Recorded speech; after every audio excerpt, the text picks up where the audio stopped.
आज सभी भक्त कथा में प्रवेश करेंगे तो प्रभु की वंदना, उसके बाद कथा में प्रवेश। एक भक्त प्रभु के दरबार में जाता है और कहता है, कन्हैया इस दुनिया से हार करके मैं तेरे द्वार पर आया हूँ। और कहता है कि दुनिया से मैं हारा तो आया तेरे द्वार। भक्त कहता है, कन्हैया इस दुनिया से हार करके मैं तेरे द्वार पर आया हूँ। अगर यहाँ पर भी हार गया तो मेरा जिंदगी में कोई है नहीं। कि दुनिया से मैं हारा तो आया तेरे द्वार। यहाँ से घर जो हारा कहाँ जाऊंगा सरकार।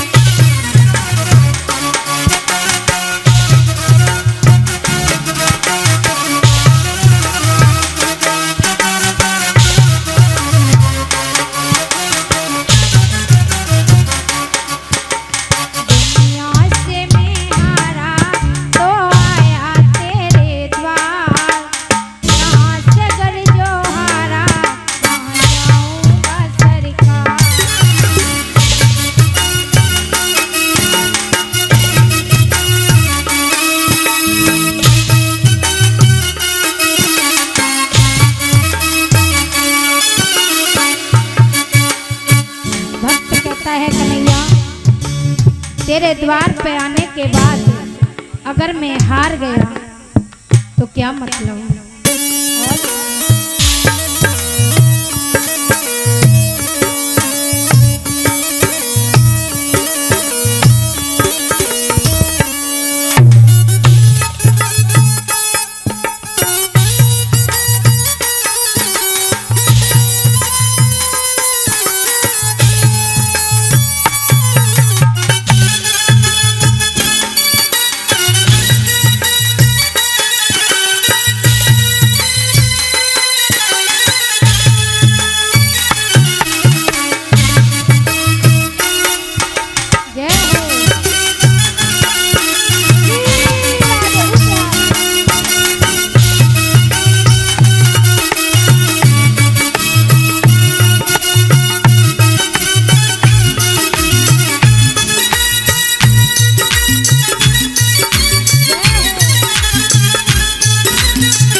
तेरे ऊपर भरोसा किया है और कहता है ओ मेरा तो क्या है मैं तो पहले से हारा तुमसे ही पूछेगा ये संसार सारा।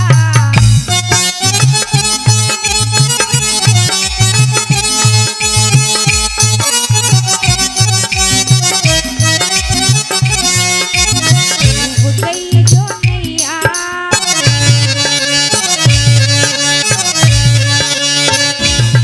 ओ डूब गई जो नैया तेरे होते पालनहार यहाँ से अगर जो हारा आ जाऊंगा सरकार।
गोविंद भगवान की, संवरिया सेठ की, राधा रानी सरकार की, काली मैया की, दुर्गा मैया की, श्रीमद् भागवत महापुराण की, परीक्षित महाराज की, यज्ञपति महाराज की, जय जय श्री राधे। आइए कथा में प्रवेश लें, उससे पहले आप लोगों का बहुत बहुत धन्यवाद है, क्योंकि आप लोगों ने अपना स्थान पांडाल में आकर के ग्रहण किया। वैसे भैया एक बात बताऊं, ये काम काज तो जीवन भर का है और जीवन भर चलता रहेगा। सारे जीवन का काम काज है भैया, कभी छूटने वाला नहीं है। सुख सुविधाएं जुटाने के लिए इंसान न जाने क्या से क्या कर जाता है, लेकिन उन सुख सुविधाओं में से कुछ समय निकाल करके अगर प्रभु की तरफ अपने ध्यान कर ले, प्रभु की तरफ अपने कदमों को बढ़ा दे, तो उसका आनंद ही कुछ और है। सुख सुविधाओं के साथ साथ उसका आनंद ही कुछ और होता है। वैसे मैं आपसे एक बात पूछूं, आप में से कोई ये बताएगा कि आनंद की परिभाषा क्या है? आनंद, आनंद किसे कहते हैं? कोई बता सकेगा? आनंद, आनंद है क्या? हाँ, जहाँ प्रभु की कथा हो रही है वही तो आनंद है भैया। आनंद ये नहीं है कि आप घर की 4 दीवारी में बैठ करके एसी के कमरे में सो रहे हो और कह रहे भैया आनंद आ गया। वो आनंद नहीं है, वो आनंद नहीं हो सकता। आनंद ये है जो आप प्रभु की कथा श्रवण कर रहे हैं, यहाँ बैठ करके जो आनंद आ रहा है, उससे बड़ा आनंद कोई नहीं है। ये आनंद है भैया।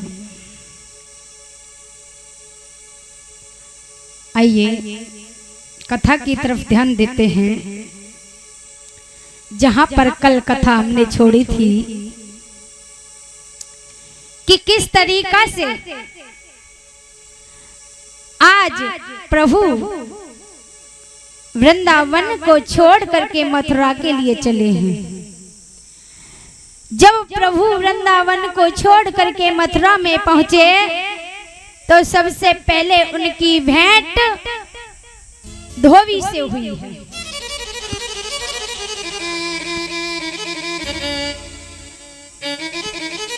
और जब उनकी भेंट धोबी से हुई तो भैया धोबी को चढ़ी हुई थी।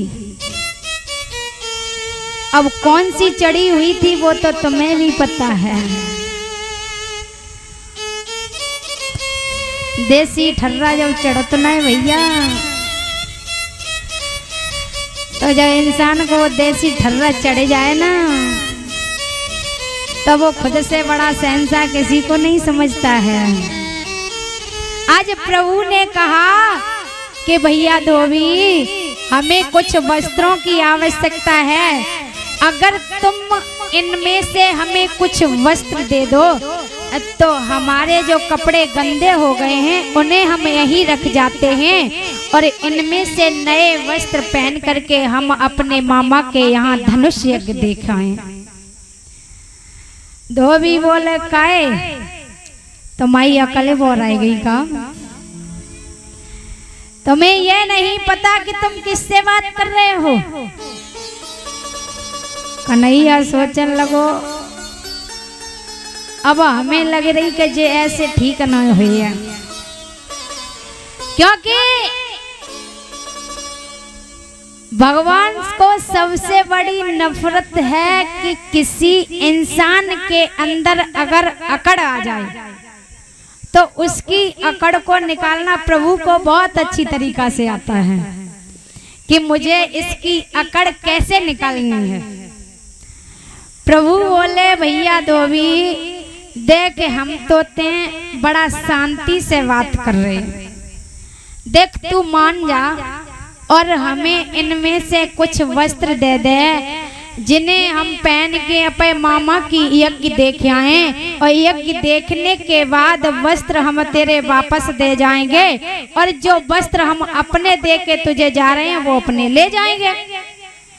धोबी बोला देखो चाहे तुम कछु कहो, लेकिन हम वस्त्र देने वाले नहीं हैं।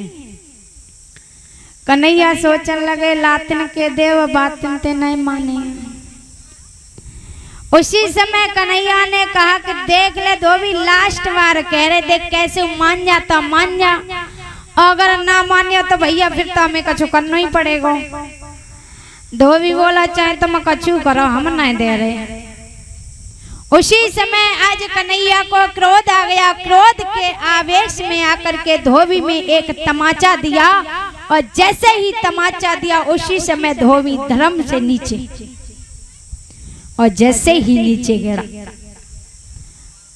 अब तो जितनी चढ़ी वही ना सब उतरी गई, अब नहीं कौन ना रही। अब तो हाथ जोड़े खड़े हो गए, बोला देखो तुम्हें जो वस्त्र चाहिए वे ले जाओ और आराम से हमारे वापस लौटा दियो, लेकिन कंस से मत कह दियो कि हमने वस्त्र दें। अगर पता चलेगी ना कंस को तो हमारे परिवार को नहीं छोड़े है। कन्हैया कहने लगे देख, हम तब से तो से कह रहे कि कपड़ा दे दे कपड़ा दे दे कपड़ा दे दे, लेकिन तेने हमारी एक बात नहीं सुनी। धोबी ने वस्त्रों को दिया है, आज प्रभु ने वस्त्रों को धारण किया और वस्त्रों को धारण करके फिर से मथुरा की परिक्रमा करने के लिए चल पड़े हैं। आज भ्रमण करते करते धीरे धीरे कन्हैया बढ़े जा रहे हैं। तो जब बढ़ते चले जा रहे हैं तो उनकी नजर एक कुबड़ी पे पड़ी है जो 3 जगह से टेढ़ी है, जिसका नाम कुब्जा है। आज जैसे ही कुबड़ी पे पड़ी, उसके हाथ में एक कटोरा था जिसमें चंदन था। वो कुबड़ी महाराज कंस के तिलक लगाने जा रही थी। और जैसे ही कन्हैया ने कुबड़ी को देखा, उसी समय कन्हैया खड़े हो गए और कहने लगे कि मैया,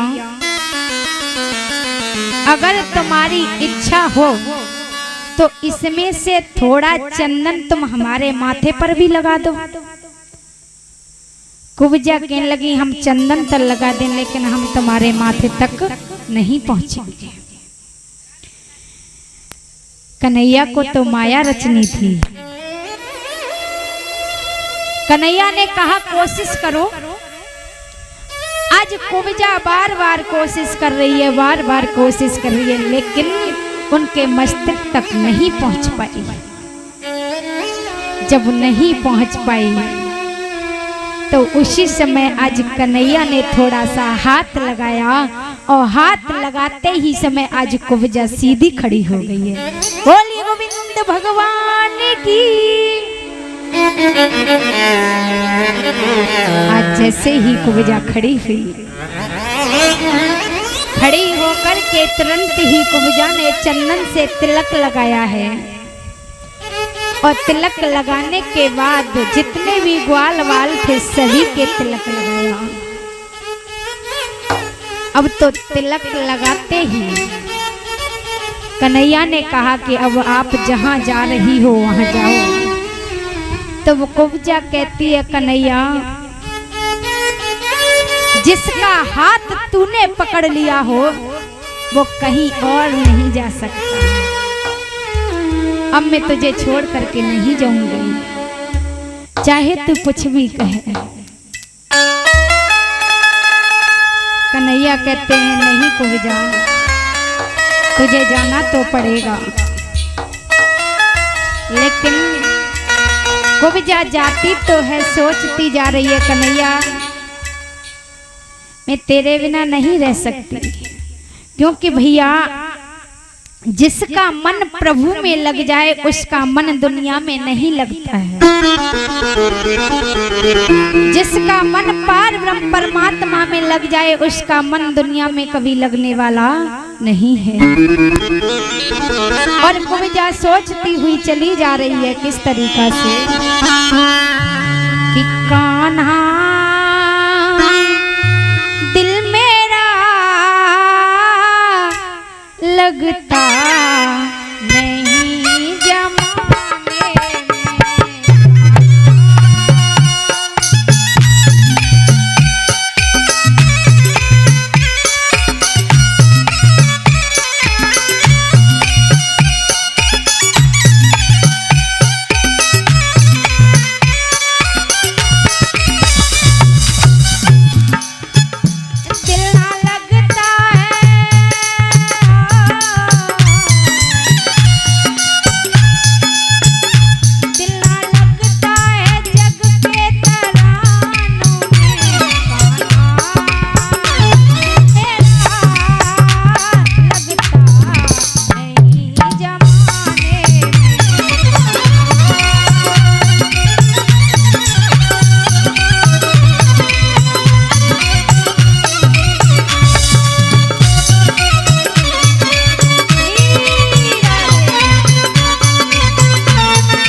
इस दुनिया में मेरा मन नहीं लगता, क्योंकि झूठी माया है, झूठी छाया है, झूठी माया है। झूठी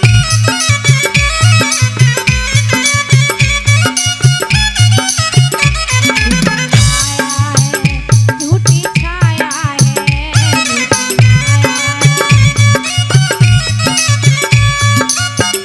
दिल इसी में तो मेरा भराया है, दिल इसी में तो दिल ना लगता है, दिल ना लगता है जग के नजारों में, ताना दिल मेरा लगता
इस तरीका से कुब्जा रोती हुई चली गई। कहती है कि कन्हैया, एक बार तुझसे जिसे प्रेम हो जाए उसका दिल जमाने में नहीं लगता है, क्योंकि हे माधव, एक बार तेरे नाम को जिसने चख लिया उसे दुनिया में किसी और नाम की आवश्यकता नहीं है। एक बार तेरा नशा जिस पे चढ़ गया उसे किसी और नशे की आवश्यकता नहीं है। इस तरीका से कहती हुई कुब्जा चली गई है। इधर प्रभु आगे के लिए बढ़े चले जा रहे हैं। धीरे धीरे प्रभु आज कहां पहुंचे? कंस के द्वारे पर, जहां पर कुबलिया पीड़ हाथी को बिठाया गया था। उस कुबलिया पीड़ हाथी को इतनी मदरा पान कराया गया था कि जैसे ही प्रभु द्वार में प्रवेश करे उसी समय उस कुबलिया पीड़ हाथी के द्वारा प्रभु का वध करवा दिया जाए।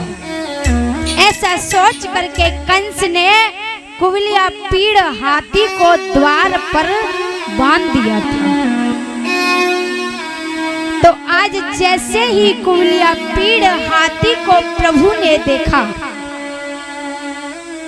आज हाथी भी पहचान गया प्रभु को, लेकिन फिर भी मदरा के नशे में आज कुबलिया पीड़ हाथी जैसे ही आगे के लिए बढ़ा, उसी समय प्रभु ने उसकी सूंड को पकड़ा और सूंड को पकड़ करके चारों तरफ घुमा करके ऐसा फेंका कि उस हाथी का वध हो गया।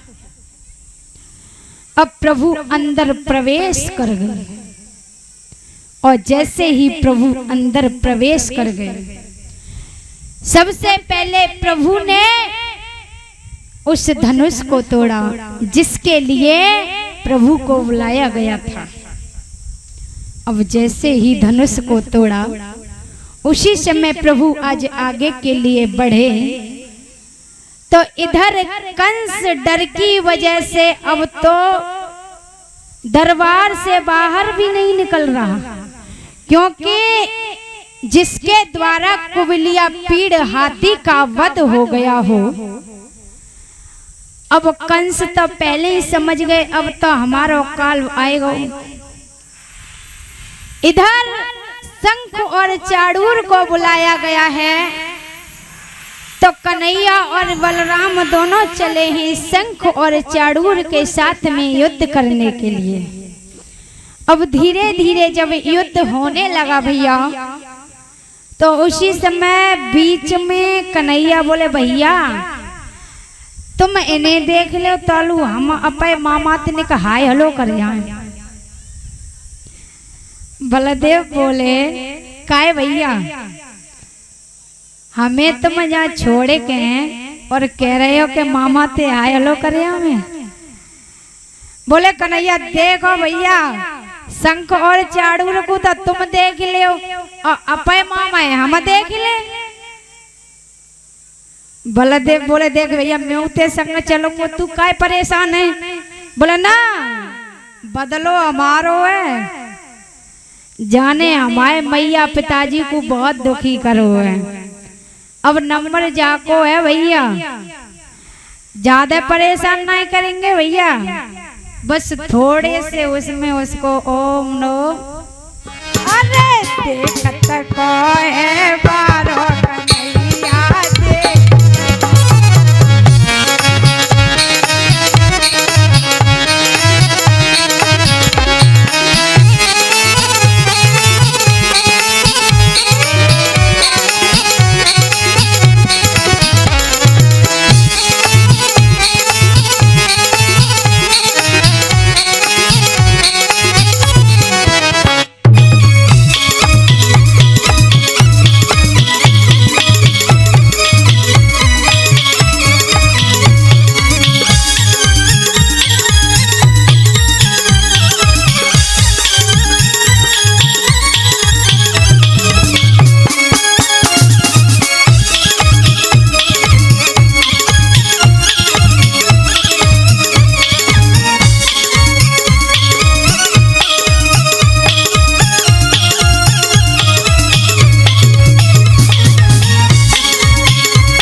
समरिया सेठ की।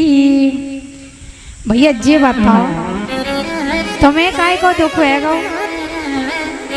है? अच्छा तुम्हारे परिवार को बाबा जी, तुम कंस के परिवार के हो? ए ना है, कंस के परिवार के तो भागवत में आ ही ना सके, वे तो घर परे परे सोए रहे होंगे। बाबा जी यहाँ वो ही आ सकता है जो प्रभु से प्रेम करता है। तुम कंस के परिवार के नहीं हो। कंस के परिवार के तो आराम से चार पाई बिछाए तन्नू हमारे सोए रहे होंगे कहीं, हैं? बोलिए गोविंद भगवान की, समरिया सेठ की। जयकार में तो आवाज ही ना आ रही। कहे मैया भोजन करके ना आएगा? मठा पी गया। जयकारा ने तेजी से बोला। बोलिए राधा रानी सरकार की। हाँ अब पता चलेगा, तुम कथा सुन रहे तब से तो लग रही जय समझ में ही ना आ रही कुछ। आइए कथा की तरफ ध्यान देते हैं जहां पर कथा चल रही थी।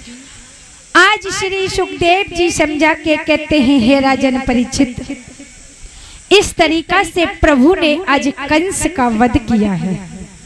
कंस का वध करने के बाद में आज प्रभु आगे के लिए बढ़े हैं, और जैसे ही आगे के लिए बढ़े पीछे से अस्थि और प्राप्ति जो कंस की दो पत्नियां थीं रोती विलकती हुई चली हैं। उसी समय आज कन्हैया ने अस्थि और प्राप्ति अपनी दोनों मामियों को समझाया और कहा कि जो पाप करता है उसका एक न एक दिन घड़ा भरता ही है। हे मामियों, अब तुम आराम से यहीं पर निवास करो, तुम्हें कहीं जाने की आवश्यकता नहीं है। ए मैया कैसी भगदड़ मचा रही, बाबा बड़ा परेशान चिल्ला रहे, सुन ले सुन ले सुन ले, तुम्हें सुन ही नहीं रही। कथा में आओ तो कथा ध्यान से सुना करो। तुम घर से समय निकाल करके आई हो तो थोड़ा तो यहाँ से कुछ लेकर के ही जाओ ना। आज अस्थि प्राप्ति को समझा करके कन्हैया आगे के लिए बढ़े, और जब आगे के लिए बढ़े तो सबसे पहले प्रभु अपने नाना जी से जाकर के मिले। उग्रसेन के पास में पहुंचे और उग्रसेन को आज जेल से रिहा किया है प्रभु ने, और जेल से रिहा करने के बाद में प्रभु ने उनका राज्य तिलक किया है। आज जैसे ही उग्रसेन का राज्य तिलक किया उसी समय उग्रसेन ने कहा कि कन्हैया अब देखो, मुझे तो तुमने राजगद्दी दे दी, लेकिन तुम अब अपने माता पिता से जाकर के मिलो। उसी समय कन्हैया उग्रसेन के साथ में अपने माता पिता के पास में पहुंचे, जो 11 वर्षों से इंतजार कर रहे थे। आज देव की वसुदेव को जाकर के जेलों से रिहा किया, और रिहा करने के बाद में आज प्रभु ने